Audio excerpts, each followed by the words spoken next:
Olá a todos, sejam bem-vindos ao canal Tempo de Morangos.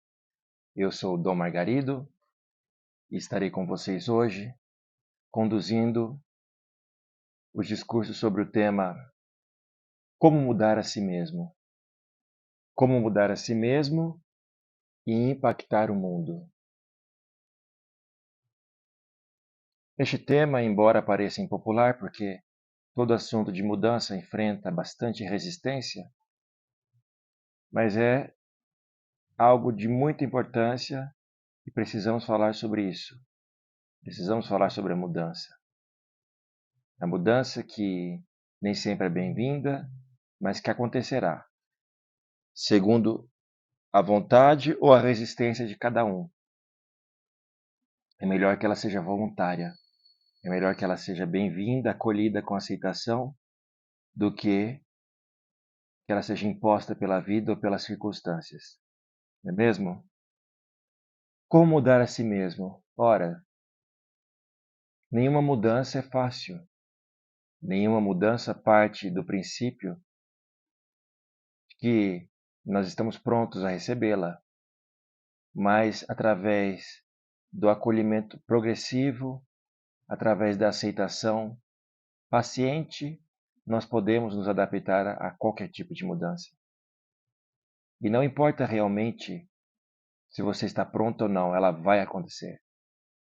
É melhor que você se adapte e que você tenha a flexibilidade, a resiliência de aceitá-la e de navegar através dessas novas águas, dessas incongruências, dessas contradições, que muitas vezes a mudança traz uma certa falta de senso de racionalidade, mas nós precisamos ter essa paciência de esperar que o sentido se faça por si só e que a vida traga, num futuro próximo, revelações, coerências que nos façam compreender que a resistência nunca é uma opção. Não é mesmo? Eu não sei para vocês onde vocês estão, mas na cidade do interior onde eu me encontro, está uma danação de calor, um calor infernal, e o tempo não perdoa. Né? O sol tem nos castigado bastante, mas mesmo assim nós não deixaremos de trabalhar essa mensagem. E consideramos que ela é de extrema importância para aqueles que nos escutam e aqueles que têm interesse, obviamente, em não estacionar, em não ficar numa zona de conforto durante todas as suas vidas. Essas pessoas que têm interesse em conhecer novos campos, ampliar o seu lastro de experiências e realmente se tornar mestre. Mestre nas diferentes ondas, surfar nessa incongruência, nessa inconstância, nessa falta de coerência muitas vezes, que são os fatos da vida. Não é mesmo? É necessário muita humildade para que nós possamos não ser atropelados por essas mudanças. E se a vida ainda não atropelou, provavelmente isso acontecerá. É necessário estarmos flexíveis, resilientes, estarmos prontos. Porque quando o trator passar, se nós estivermos numa posição de aceitação, ele não causará tantos estragos. Os escombros não serão tão degradantes do que se nós estivermos distraídos, se nós estivermos muito apegados nas coisas que temos ou nas vivências que não queremos abandonar. Como mudar a si mesmo? Um ovo, quando é quebrado por uma força externa, a vida se esvai, a vida morre. Mas quando um ovo se quebra por uma força interna do pintinho, a vida nasce. Neste exemplo, nós podemos concluir que a mudança ela tem que partir sempre de um ponto no íntimo, de um ponto interno, e ela jamais parte de uma força externa É por isso que os namorados nunca mudam seus parceiros. As pessoas que tentam, com paciência, aguardar a mudança de uma outra pessoa da família jamais experimentará essa mudança, porque o fato de amar alguém com mais força não faz com que essa pessoa mude, de modo que a quantidade de amor que se aplica num ser não necessariamente contribuirá para a sua evolução. Até porque quem recebe não tem medida, está sempre pronto a receber mais. Agora, quem dá precisa de critério. Quem dá precisa de bom senso, precisa de senso de medida.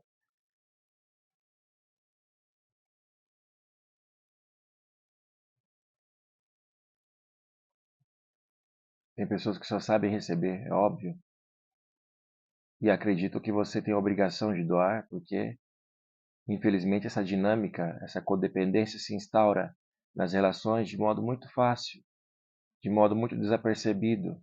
Quando vemos, já estamos numa dinâmica de dependência tóxica, onde a relação é uma via única, não uma via de mão dupla.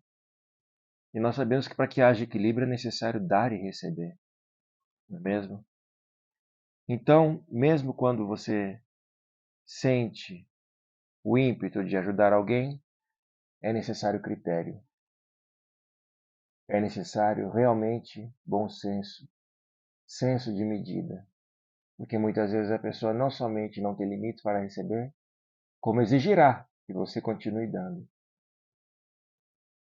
E isso não é justo, não é mesmo? Com você, e também não com o outro que precisa se desenvolver e precisa ganhar a sua autonomia emocional, material, muitas vezes financeira, precisa ganhar sua autonomia. Porque o ato de doar é uma semente. O intuito maior é de que a pessoa crie a sua própria capacidade de subvenir às suas necessidades.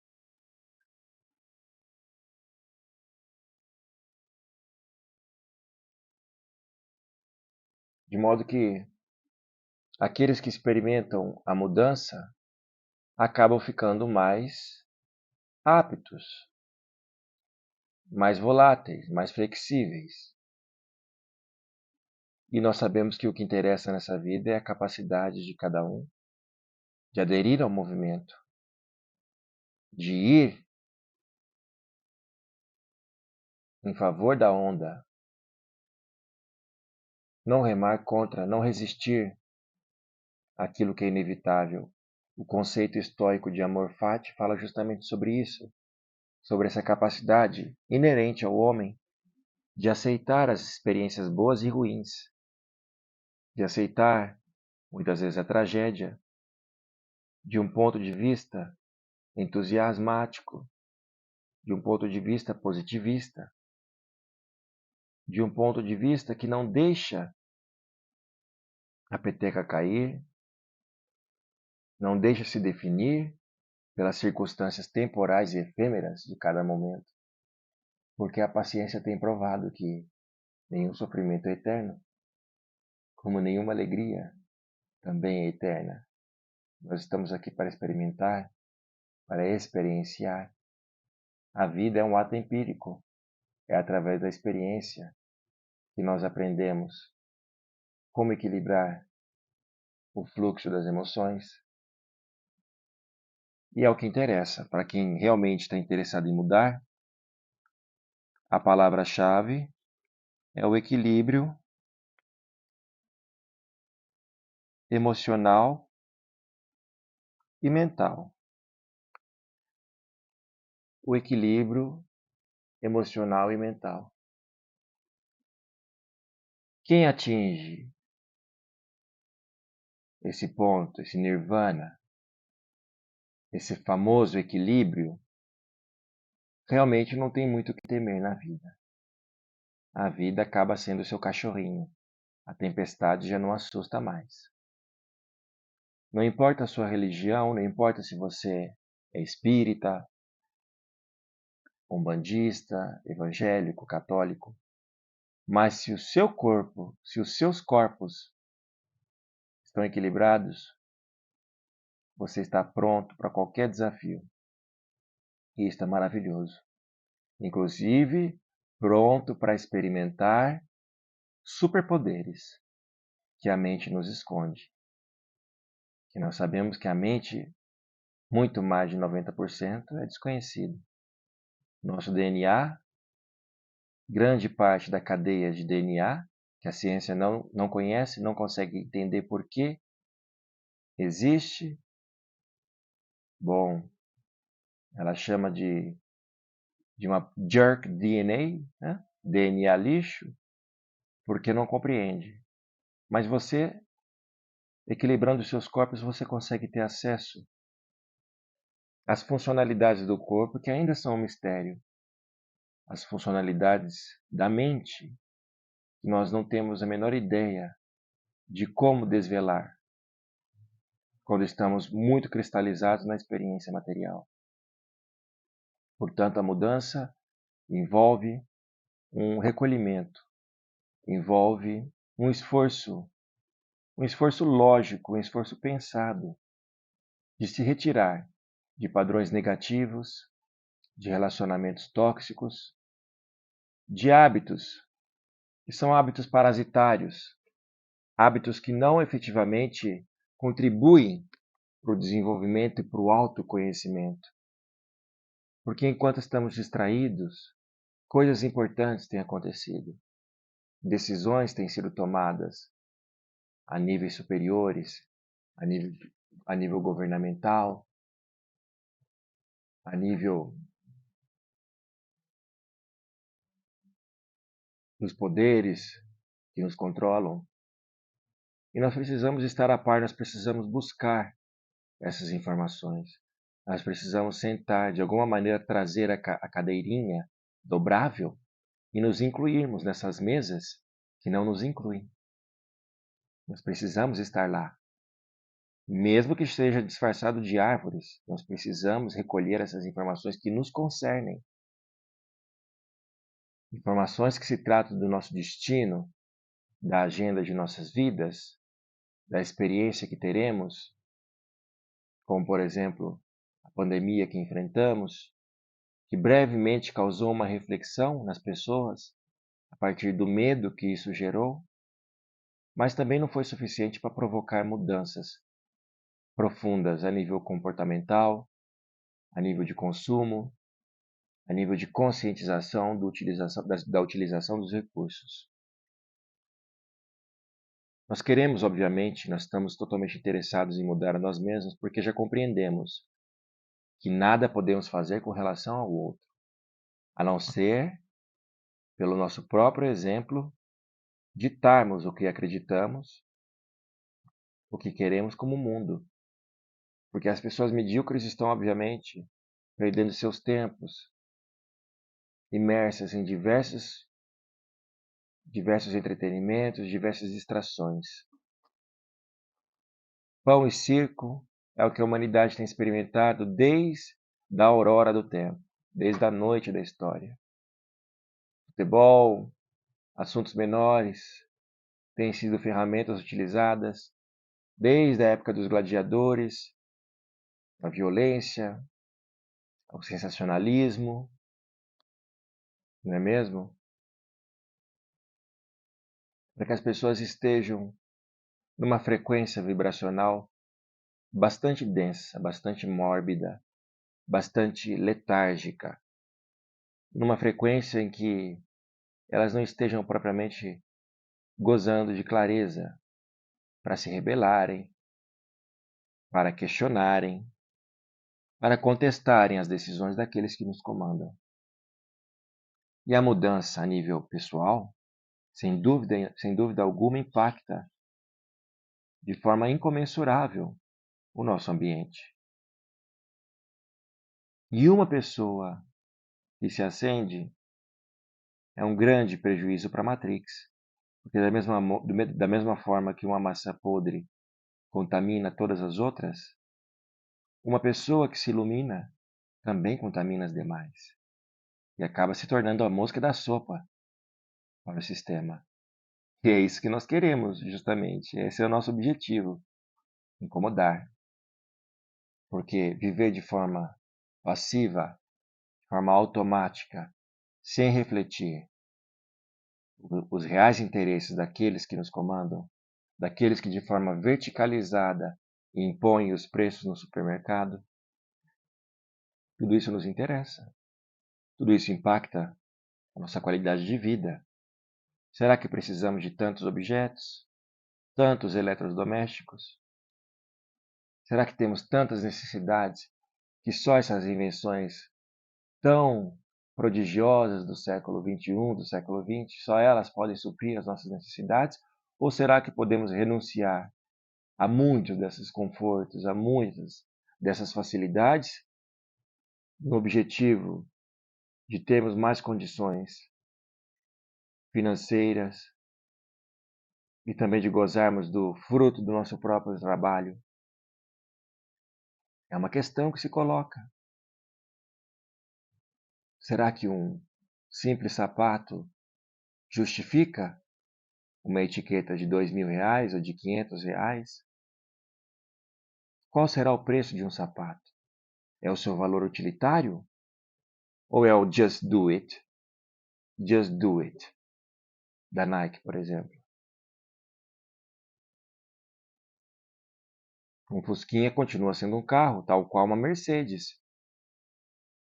Mas que mensagem nós queremos passar quando vamos comprar um objeto, um carro, uma peça de roupa? Nós precisamos refletir sobre essas questões. Não podemos viver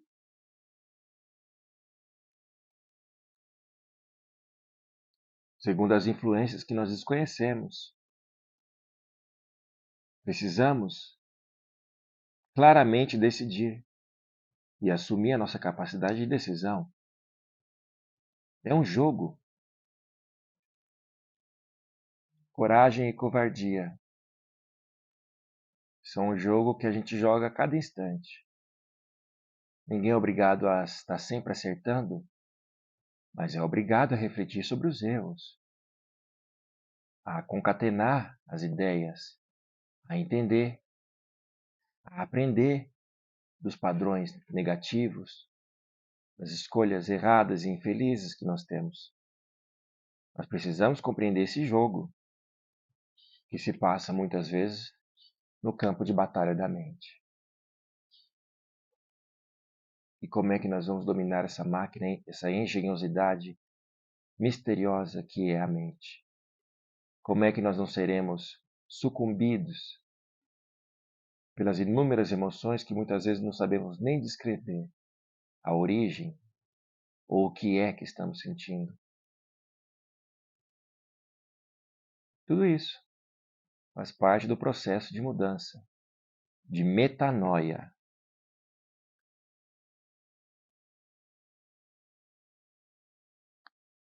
Metanoia.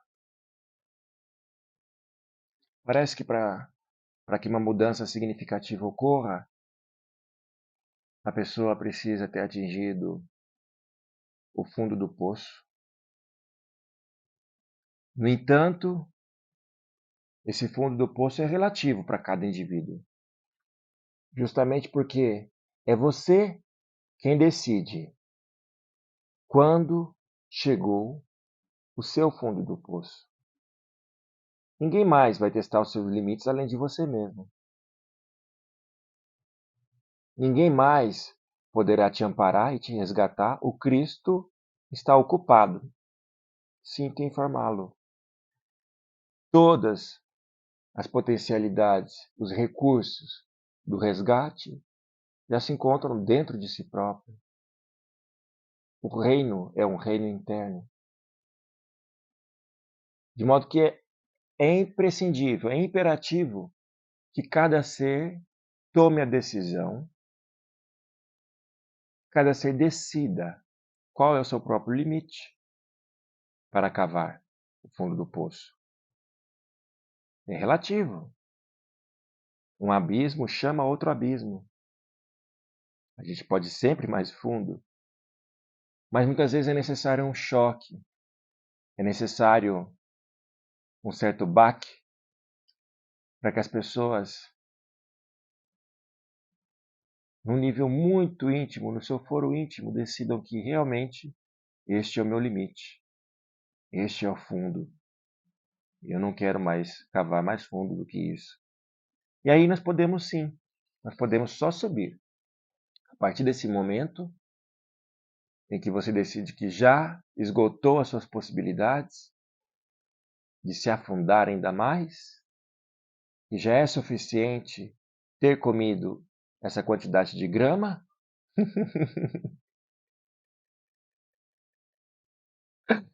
quando você decide que já comeu suficientemente de grama, que já pastou,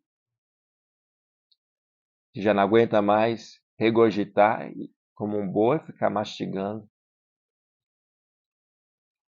a mesma experiência, aí nós podemos falar sobre mudança. Aí nós podemos agir em favor da mudança. Começar a galgar, a subir, a sair da caverna, da ilusão, para enxergar o mundo na sua grandeza, na sua expansão, na sua infinidade de caminhos possíveis para você e, é claro, os demais. Uma vez que você saiu da sua própria caverna como um bom escorpião, você foi até o fundo e se transformou através dessa dor, através desse trabalho árduo que a autodestruição acaba realizando no ser. Quando você já se auto-sabotou o suficiente e sobreviveu, é uma decisão que você deve tomar, a de fazer o caminho oposto, a de sair para a luz, sair da caverna, do fundo do poço e buscar a expansão, a amplitude, novos pastos, não para pastar propriamente, mas para desfrutar da natureza, do deleite, das coisas que a vida nos proporciona e que muitas vezes nós estamos totalmente a esmo. Essa capacidade que nós temos, nós os humanos, de nos reformarmos é algo incrível. Por isso que nós não devemos jamais julgar uma pessoa pelo que ela foi no passado. Nós não estamos atualizados sobre a sua frequência, se a pessoa está em delta, se a pessoa está em alfa, não sabemos. Devemos tomar cuidado com julgamentos, com base naquilo que um dia conhecemos de tal pessoa. Isso acontece sobretudo na família, não é mesmo? As pessoas que desde a infância convivem conosco tendem a nos julgar por uma imagem que elas fizeram de nós, mas que na maior parte das vezes não corresponde à realidade atual. Sobretudo as pessoas que se dão a experiência, que se lançam, elas são alteradas.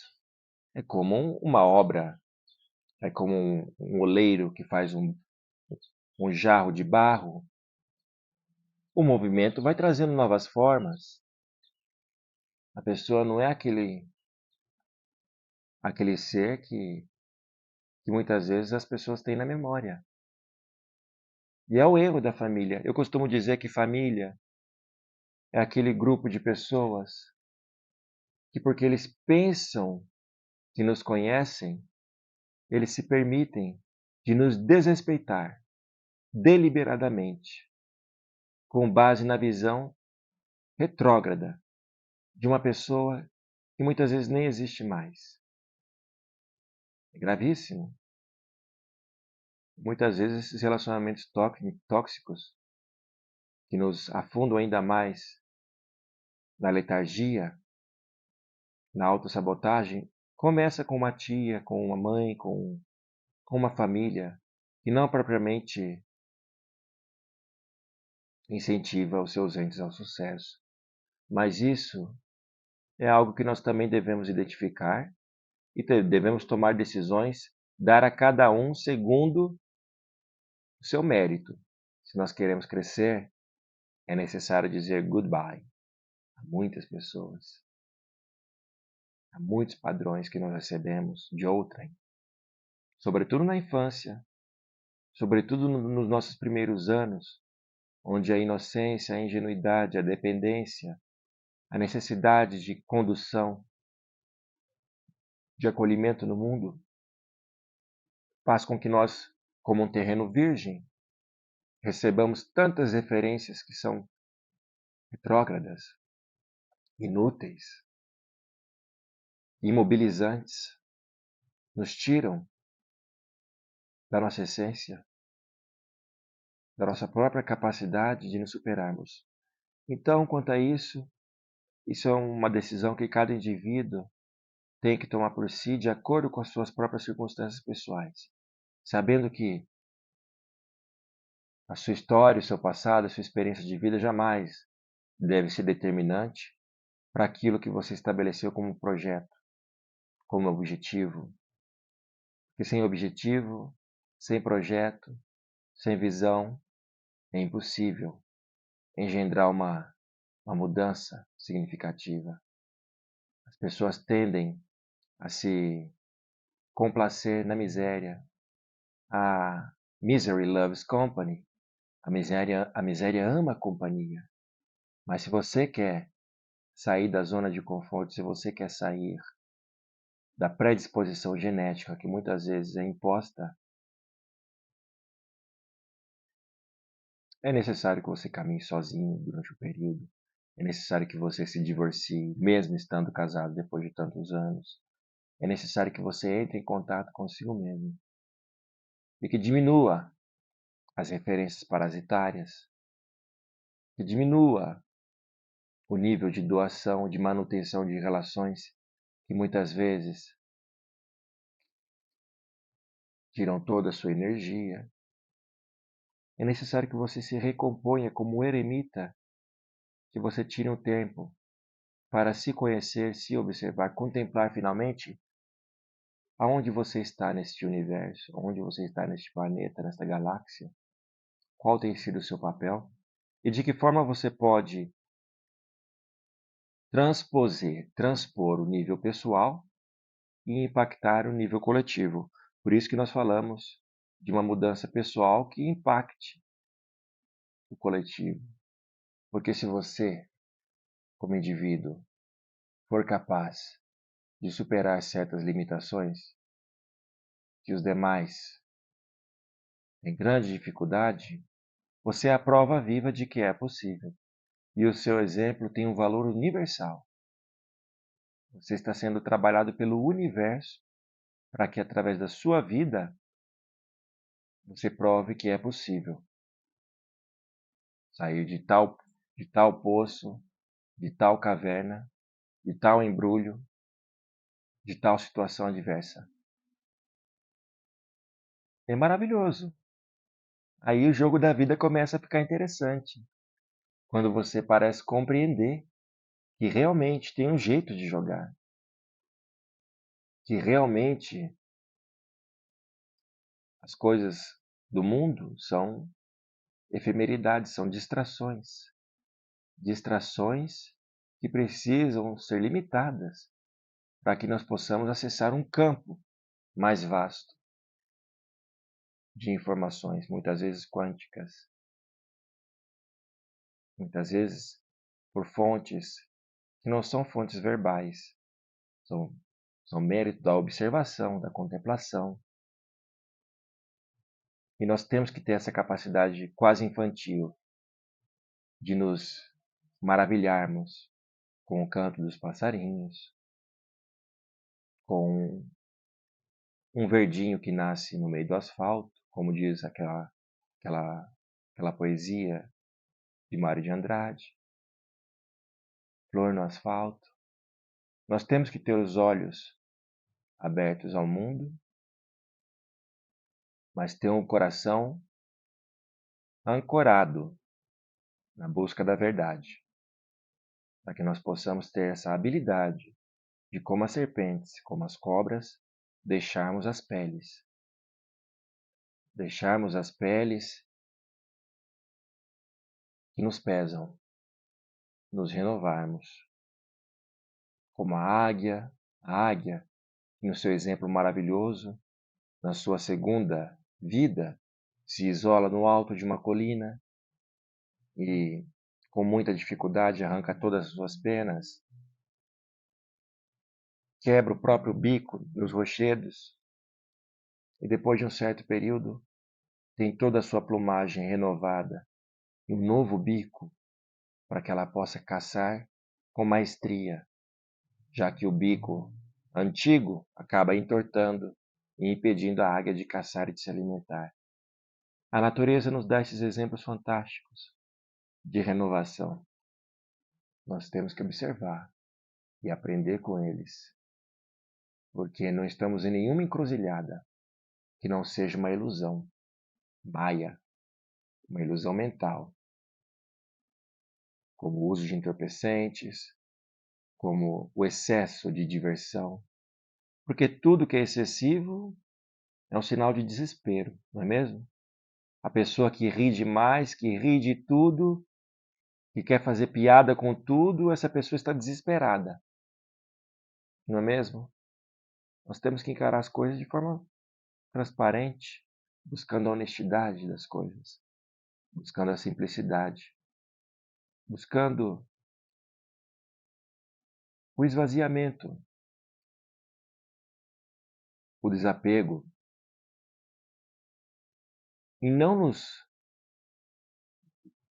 enchermos de quinquilharias, de bugigangas, de souvenirs, de objetos, de coisas que não precisamos de tantas coisas para nos lembrar de coisas maravilhosas que vivemos.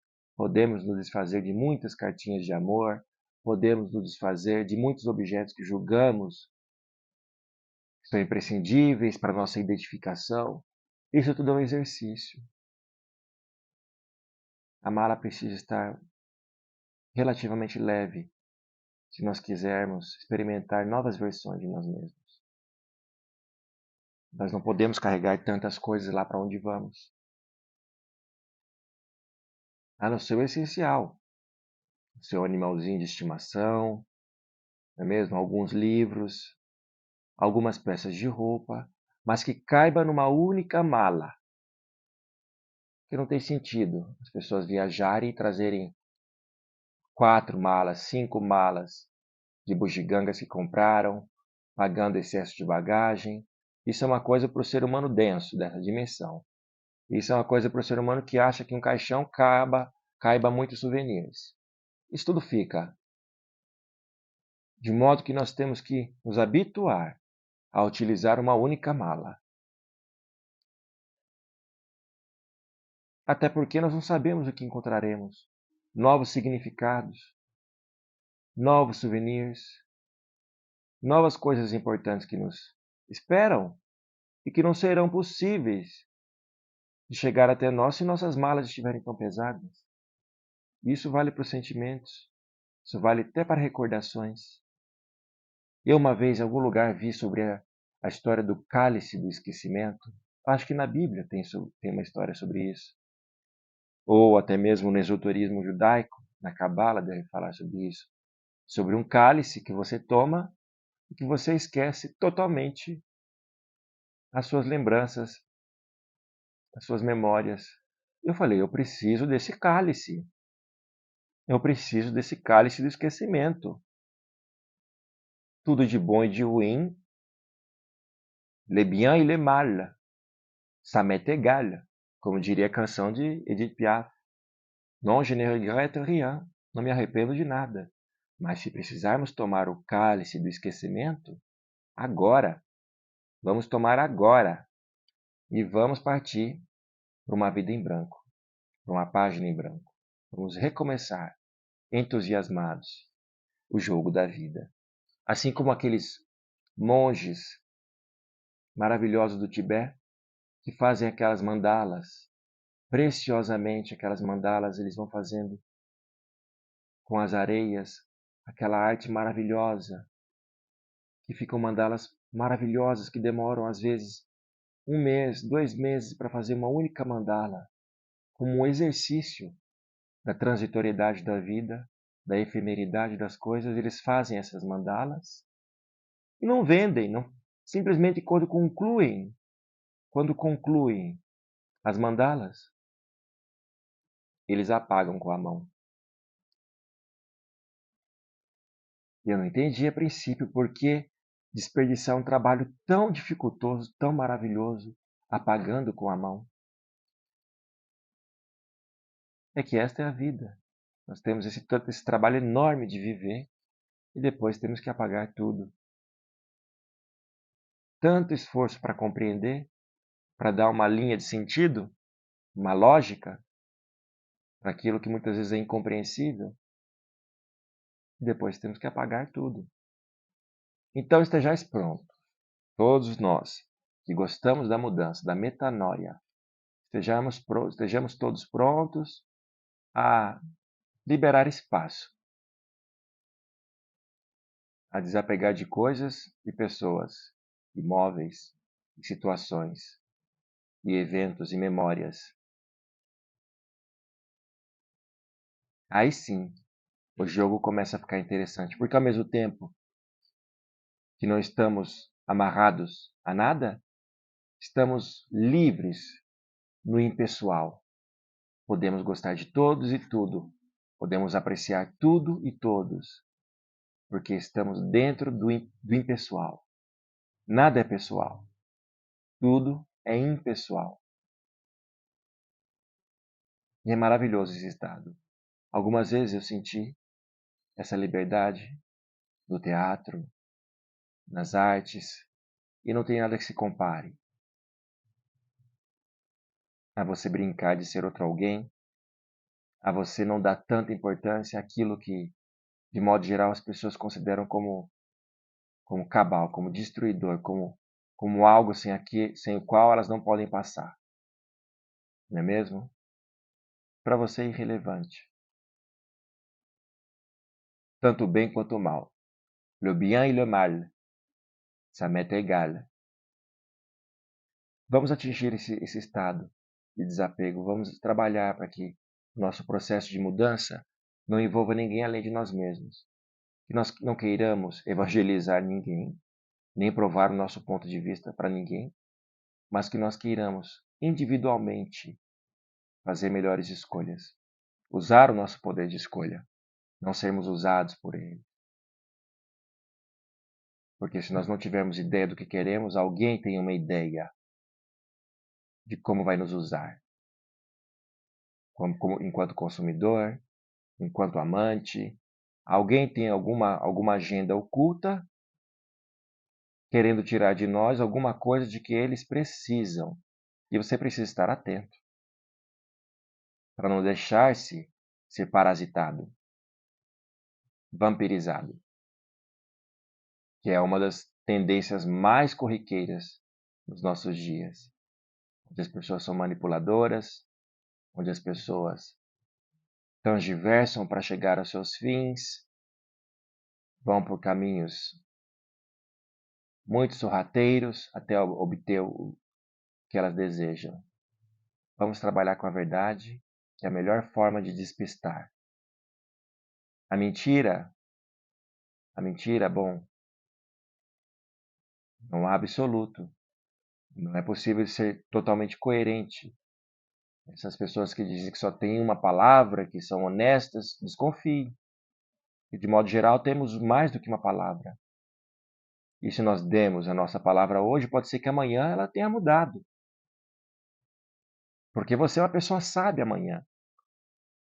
E a pessoa vem te cobrar por uma palavra que você deu quando você era ignorante. Essa coerência não existe. Nós temos que seguir e ser fiel ao fluxo da vida, ao fluxo da mudança. Eu vou deixá-los aqui. Até o próximo encontro. Alhamdulillah, Namaste, Inshallah. Thank you very much. Merci beaucoup.